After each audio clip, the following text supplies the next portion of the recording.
Welcome to Judge with a Grudge, the show where I discuss real cases that I have a stake in, that I'm involved in, and I make a summary judgment on those cases, really for just therapeutic purposes, but I think you'll get something out of it.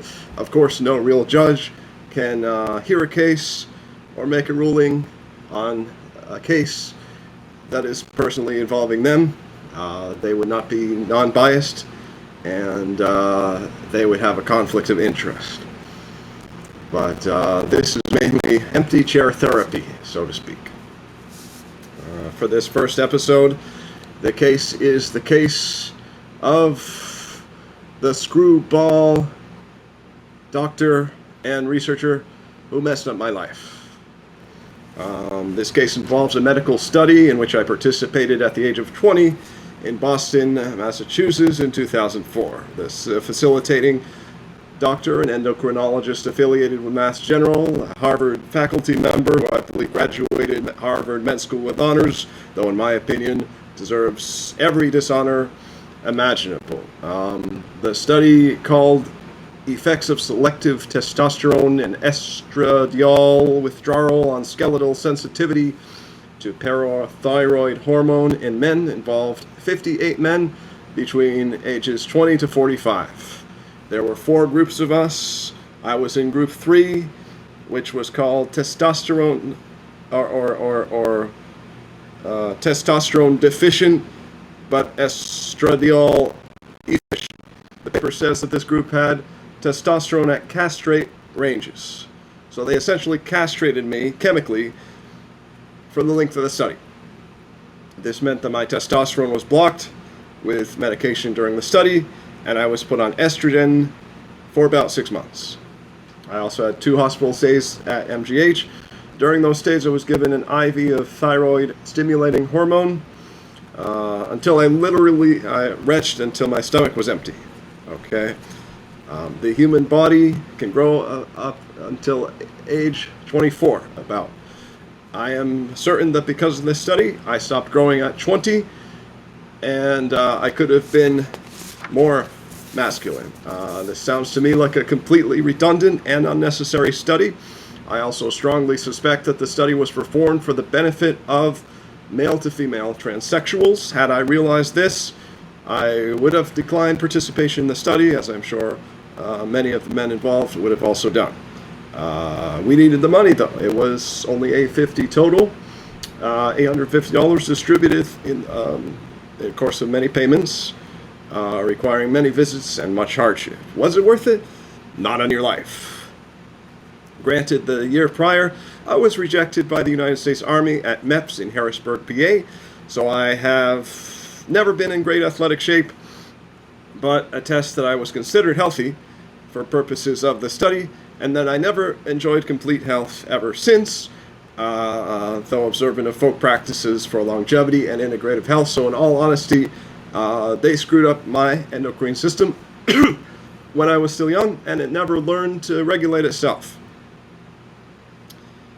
I suffered at least 17, going on 18 years, before finally scheduling an appointment with an endocrinologist to attempt damage control on the endocrine system, which I have to pay for out of pocket. I do not know if the newly hired doctor will provide any solution, or if it's too late. Sir, you had 58 men in this study, each suffering for a similar period because of you, average period because of your idiot research. Luckily for you, Massachusetts discontinued the death penalty in 1984, ironically the year I was born. If it weren't for that, I would have given you the chair. For these no less than 58 counts of abusive power, medical malpractice, and psychic crimes that are not yet coded or defined, but assessed in this court, which is perceived that the psychic internet was used to damage life, limb, or property, which is believed to be the case here, because after this trial, social damages, after the medical trial, not the court proceeding, after the trial, social damages beyond the effects of the endocrine manipulation were noted. Social damages. People, mafia following me, people irritating me, not being able to get a job, type of thing. Instead of that, wait a second. So, yes. So, instead of the death penalty, I will give you 58 sentences of 18 years in length.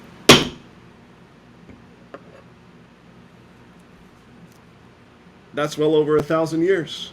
And you have published many such studies.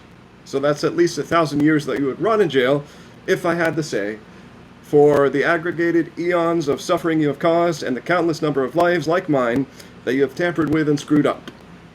I think that it would be more realistic, though, to give you 2 true life sentences in the interest of simplicity.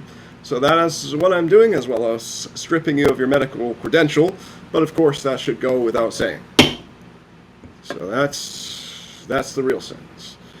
If it happened to be one of those, I happen to be one of those celestial judges that could do anything I want to you, I would ensure that you had no less than 1,000 years of being held back from your objectives, being weak, impoverished, and in bad health. I would also assure that no matter what, you would never hold any graduate professional credential, so long as your spirit lives anywhere in the multiverse. I would also exile you to a small barren planet or moon with no atmosphere, in the manner of the Little Prince. Since I don't have those powers, you get 2 consecutive natural sentences in a maximum security federal prison. I will count 4 years of medical school and 3 years of residency as times previously served, but frankly, that will not do anything for you. Other than that, sir, you are a genuine Nazi.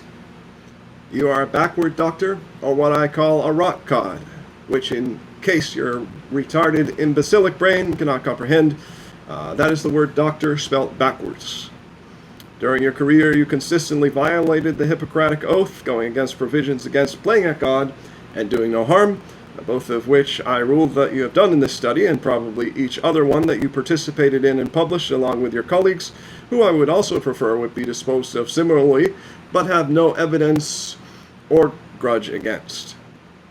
Although I have no judicial power to handle you, I pray to the Creator and the Medicine Buddha that my sentence is considered, and a similar sentence is prescribed for you in the heavens. May you rot in jail.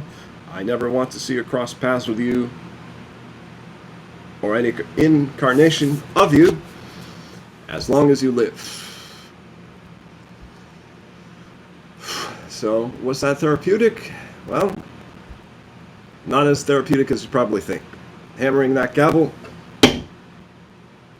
it's not therapeutic. It's not what you think. You know, but that's the court session for today. Like and subscribe for more, and thank you for watching.